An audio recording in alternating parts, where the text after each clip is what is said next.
E essa trajetória começou como, meu parceiro? Cara, então, primeiro obrigado pelo convite. Sou fã pra caramba de vocês, acompanho sempre. Pô, Dena já conhecia, Chico conhecendo hoje. Imagina, Dena não já jogou. acompanho Jogou direto no YouTube, Tamo baita junto. comunicador.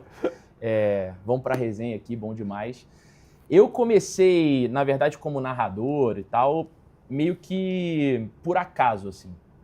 Eu, na verdade, sempre gostei muito de escrever, de ler. Sou um cara muito curioso, eu acho que essa é uma característica boa para um jornalista, um comunicador. Gostava aprender muito isso de aí. história e tal. Então, Precisa aprender isso aí. Ser curioso. Ser curioso. eu sou um cara nerd, cara. E aí eu sempre fui muito curioso e tal, isso me tornou o nerd que eu sou. E eu sempre li muito, assim. Li e escrevi muito, desde pequenininho. E aí naquela de, o que você vai fazer da vida? Qual que é a sua aptidão? Eu já falava desde moleque que eu queria ser jornalista, que eu queria escrever, mas eu imaginava eu trabalhando em revista, né, em jornal, onde eu pudesse escrever. Porque até porque naquela época era isso, naquela né? época era mais isso, assim, você falava em jornalista, você não falava muito em jornalista de TV, você pensava mais o cara do coletinho. Não, anos 60 O jornal, assim mesmo, o jornal aqui, né? O jornal aberto aqui. Jornalzão, jornalzão, aquele e eu negócio. pensava muito em revista, que eu falava, a revista tem mais tempo pro fechamento, para você E, elaborar uma pauta, uma um visão texto legal. mais profundo e tal. E como eu gostava muito de escrever, eu pensava muito nessa área. E, obviamente, juntar com o esporte, com o futebol e tal, que era a parada que eu amava muito, quando eu fui ficando mais velho. Entrei na faculdade com essa mentalidade. Vou ser um jornalista esportivo, mas para mídia escrita. E aí, nos meus primeiros estágios e tal, eu fui repórter da TV da faculdade, então já comecei a aprender um pouco mais de TV. Você fez faculdade no Rio? Sim. Fiz faculdade no Rio, fiz faculdade na PUC. Na PUC do Rio. Onde fiz grandes amigos, que hoje estão todos aí no mercado também. E aí, eu estava trabalhando numa época de estagiário numa web rádio, e eu sempre fui um cara que, eu falei que foi por acaso, mas se você parar para pensar, na verdade não foi um acaso. Não, já estava construído o eu negócio. sempre narrei, desde moleque. Sempre narrou? Eu narrava futebol de botão. Quando juntava a galera, a gente fazia... Os amigos ali. A galera falava, narra aí, Tatá. Narra aí. Os meus amigos chamam de Tatá desde pequeno. Narra aí. Eu ficava narrando. Futebol Gulliver, lembra do futebol Gulliver? Lembro, que era o bonequinho com... Tá, mas você tinha facilidade? Porque eu tenho uma ideia de que a narração é uma parada que, mano, você não aprende. É difícil, é difícil. Ou você tem o dom do negócio... Então, eu não me recordo, assim, de ter muito a facilidade, sabe? Mas se a galera gostava e pedia pra eu fazer, eu acho que é porque era legal, né? Aí todo mundo gostava. Ok. Depois do Gulliver foi o videogame, né? Futebol de botão, futebol Gulliver e depois videogame. Quando a galera juntava pra fazer campeonatinho, não, Tatá tem que narra aí, não. Aí eu, não, cara, chatão ficar narrando e tal, vim aqui pra brincar, me divertir também. Não, pelo menos tu vai narrar a final, que vai dar emoção e tal. E aí, realmente, a galera ficava quietinha, eu narrando. Isso com quantos anos? Isso, cara, moleque, Futebol de botão eu jogava desde 8, 9 anos, 7 anos. Caramba, não, então Futebol já tava com Gulliver você o depois, negócio, tal. então, porra. E aí, cara, quando eu tava nesse estágio, eu era redator da web rádio. E ela tinha um portal, com 7, 8 anos você já era redator ali de... Precoce pra não, cacete. isso já na época da faculdade. E aí, eu escrevia, acompanhava treino dos times e tal, cobria, fazia ali uma espécie de redator. E aí, cara, na redação tinha muito jogo passando, né? É sempre assim, qualquer redação, pra quem não sabe, fica muito jogo de futebol passando nas TVs, né? E aí nessa minha já de estar intrínseco em mim ficar narrando as coisas, acontecia alguma coisa e eu narrava em algum jogo. Saía algum gol e eu narrava, brincando, né? Aí o chefe uma vez ouviu, falou, cara, tu leva jeito, tu narra bem. Qualquer dia eu vou te botar pra narrar aí na web rádio. Eu falei, não, beleza, fechou. Mas entrou por um ouvido e saiu pelo outro. Só que isso foi 2011. O narrador principal ficou rouco na época. O outro narrador estava na Argentina fazendo o jogo do Boca. E os caras uma dor de barriga aqui, eu tô ali, não tinha ninguém, vai tu mesmo. Aí ele chegou, cara, hoje você vai narrar. Eu achei que ia narrar um Carioca, um Bangu e alguém, um Volta Redonda, os times de menor expressão do Rio, né? Um Olaria, que a gente também fazia outro campeonato carioca. Minha estreia foi Libertadores, Flamengo, no Engenhão na época. O nome do chefe? Hoje, Newton Santos. A gente precisa saber o nome do chefe, porque... Cara, era o...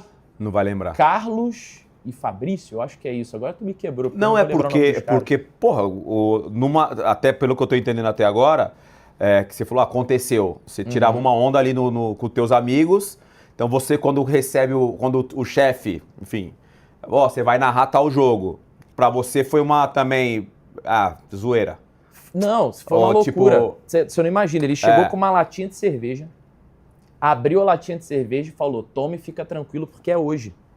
Eu falei, como assim? Ele, toma aí pra você dar uma relaxada, porque a gente vai pro Engenhão, você vai fazer o jogo lá.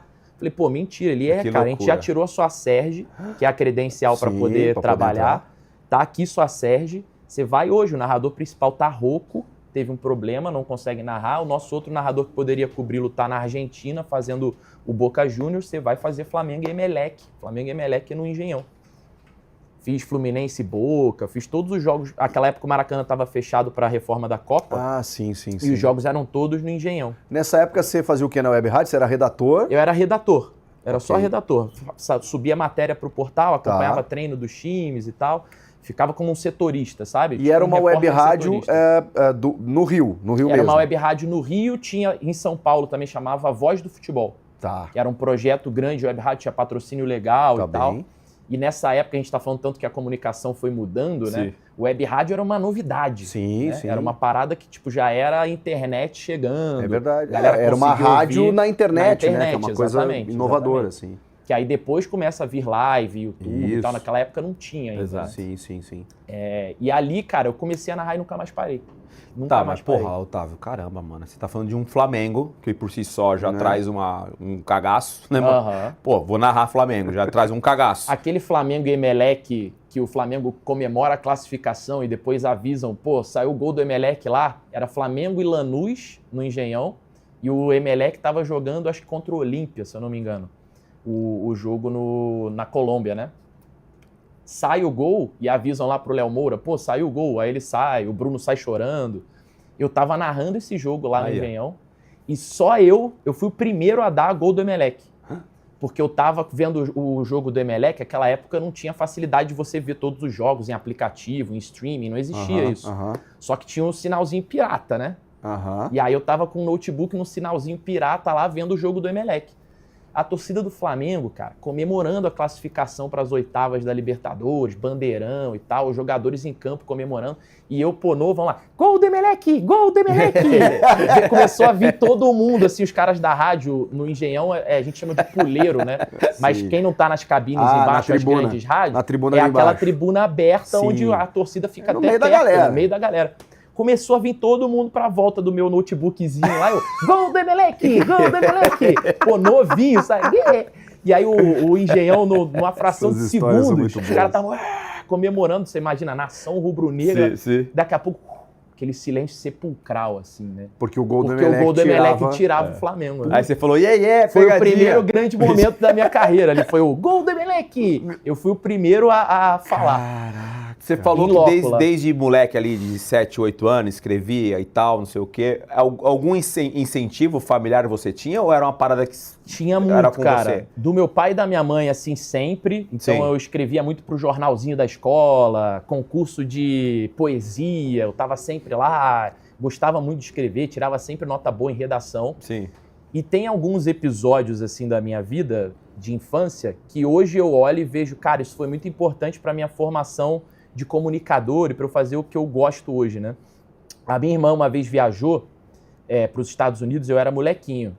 Ela trouxe para mim de presente um gravador do Macaulay Culkin, do Esqueceram de Mim, sabe? Que ele faz no filme, que grava aquelas paradas e bota lá pro ladrão escutar e os tiros e tal, o cara sai correndo. Eles comercializavam, né? Fizeram marketing daquilo e aí tinha um gravador do Esqueceram de Mim. Ela me deu aquilo de presente. Quando ela voltou da viagem, ela achou maneiro, me deu aquilo de presente. E, porra, aquilo ali, cara, você imagina, eu moleque, eu devia ter isso, uns 7 anos. Eu usava aquilo como meu gravador já de entrevista, fazia programas, fazia narrações, as narrações de botão eu gravava naquele gravador. Então isso começou a ser o meu treino, né? Poucos anos depois, eu já com uns 11, 12 anos, pouco para mais, 12, 13, o meu primo, Onêncio, ele ganhou na época uma câmera VHS para você filmar. E naquela época, pô, ninguém tinha, só quem era muito rico que tinha câmera, assim, Era uma parada caríssima, uma handcam, sabe? Daquela que você botava a fitinha dentro e depois você precisava do adaptador para botar na... Então, tinha a JVC, que eram as primeiras, né? É isso. E aí depois outras marcas outras marcas foram fazendo. Então, bem no começo, assim, era só a galera que tinha muita grana. Ele ganhou uma de Natal, assim. E aí eu ia passar férias na casa dele e a gente usava aquilo como a nossa brincadeira. A gente fazia programas, aí tinha o show da baixaria, que a gente botava os nossos primos mais novos pra ficar esculachando um ou outro, né? Pô, hoje eu fui lá na casa da sua mãe, peguei ela de jeito. Aí, dava nota, sabe? E eu era o apresentador. Aí a gente fazia propagandas, comerciais. Pegava, já era um diretor de TV. Cara, loucura. Pegava um Polystation, que era o PlayStation... falsificado, que era todo ferrado, assim, aí botava na barriga e ficava tremendo, assim, né? Ficava filmando de perto. Aí falava, Abetronic Fitness System, é fantástico! Olha como eu era! Aí mostrava a barriga do meu primo, que era gordinho, aí depois filmava a minha, assim, magrelão. Em 30 dias, minha vida mudou. Abetronic Fitness System. Aí a gente ficava fazendo essas paradas, sabe? Um negócio meio Hermes e Renato. Ligue 011 14 06. Moleque. Aí eu fui evoluindo essa veia criativa, né? De lidar com câmera e tal. Esse meu primo é um gênio, cara. Moleque, pô, ele fez cinema e tal, fez publicidade. Hoje em dia não atua na área, mas é um baita desperdício. Eu sempre falo isso pra ele, porque ele idealizava essas paradas. Na época, Bon Jovi tava bombando. Misunderstood, né? Pô, vamos refazer o clipe do Bon Jovi. Aí eu botava uma peruca, ficava tocando bateria no balde. Não tinha como ele seguir outra carreira, não tinha como, é dom. Aí a gente foi levando. E acho que isso foi muito importante. Hoje eu olho e falo, pô, cara, isso aí moldou a minha comunicação. Aí a paixão